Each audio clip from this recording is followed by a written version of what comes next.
Well, we are going to do a mobile diagnosis. Another shop asked me, with my time off from work and trying to recover from this knee injury, if I felt like maybe swinging by and just listening to some noise and stuff like that and do some mobile diagnosis. He said we're having a hard time figuring out where the sound is coming from or what it is. We'll do all the physical work. You just come out and diagnose it. We just want your expertise. We'll put it on the rack for you. We'll do all that stuff. I said, man, that's nice. Hey, do I have a career in mobile diagnostics? Just Diag.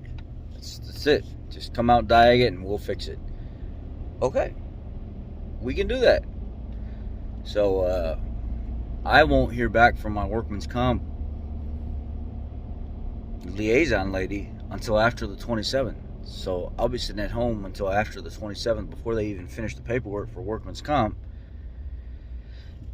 And now I have like a workman's comp attorney and stuff like that that's looking over my case. It's trying to make sure everything's done. So now workman's comp says they can't speak to me anymore, because once you get an attorney, now your attorney is the person that speaks to us for you. You're not actually communicating with us at all anymore. So sit tight, keep going to your physical therapy, keep doing all those things to get better. And I feel like I actually am getting better. Just the last 5 days of being at home, resting, doing small things around the house, going to my physical therapy appointments, I'm starting to feel that sense of, okay, now I'm actually officially recovering instead of going to work and making it worse like I have been. Like, I'd start to get better, and then I go spend a couple hours at work and my knee would swell right back up again and feel like I was going in the opposite direction. So my job basically said, we want you to get better. We want you to heal from this. We don't want to lose you, so we want you to go home and recover. Go to physical therapy, stay home, relax, do whatever you can to stay somewhat active without hurting yourself, and keep going to physical therapy and keep recovering from this. She says, okay, that's what I'm going to do then. I'm going to take this time to work on me, myself, my health, and keep doing the physical therapy stuff. And it seems to be working. It seems to be helping me out some here. So that's a good thing. And let's go do this mobile repair. Let's go, or mobile diagnostic, I should say. I'm not used to saying that. Now, let's go get it done. We are 28 minutes out.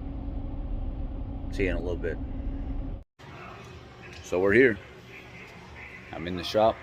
They got engine teardowns going on, transmission teardowns going on. And let's see what this is.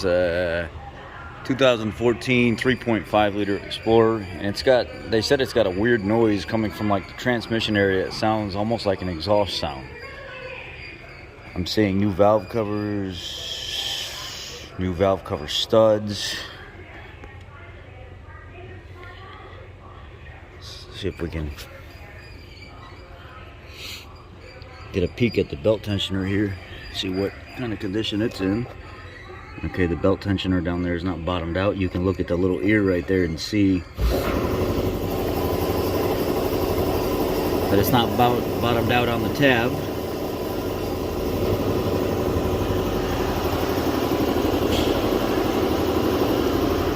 We're full of coolant.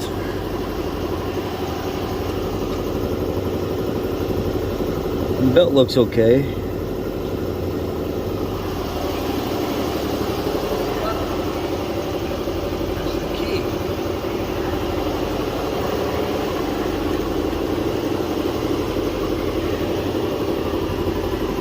Inside the engine looks fairly clean.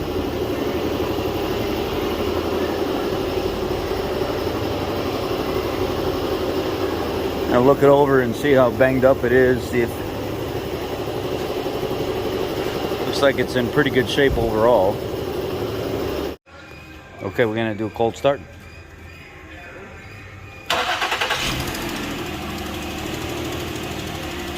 There's exhaust.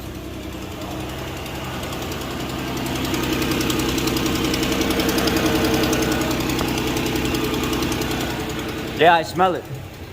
I smell it. Raise it. Yeah, I already smell it. Yeah, take the, well, let's pull the cover off of there so we can get a better look at it. You can smell it right away gushing from the engine. There's one push clip right here, the top of it. Gotta pop it up with a screwdriver.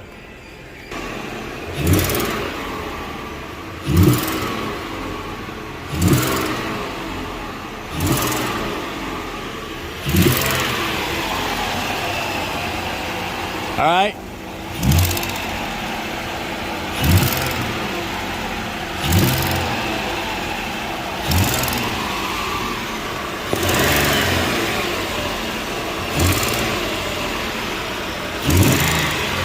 Yeah, see one of the bolts missing right there. Right in the corner of that manifold, one of the bolts missing.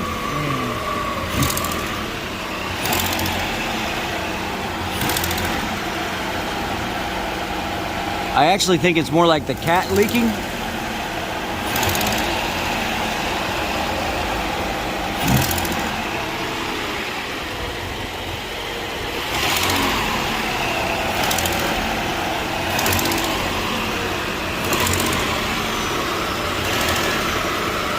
You got a piece of tube, just empty tube, like a piece of hose or anything like that. Does that have to be clear? No, just regular rubber hose, anything. How long? Maybe 2 feet long. A foot and a half, 2 feet long. So I'm going. Go ahead. Go ahead. Yeah, go again. It's leaking right there. Right in the bottom of the manifold. Now hold on a second. Hold on. I'm gonna take this clear hose and stick it in my ear right here, and then run it up to the bottom of the manifold while I can hear directly from the manifold. Go ahead. Go ahead. Go ahead. Listen, put your ear. You can do it again. Yeah. It's coming right from where that gasket is. You hear it too, and it's just, and you hear that little squeak right at the end of it, and that's because the air is escaping past the gasket, and it's just barely making contact right there. And you can even see the area right there where it's at. It's got a little bit more soot coming out where the manifold is.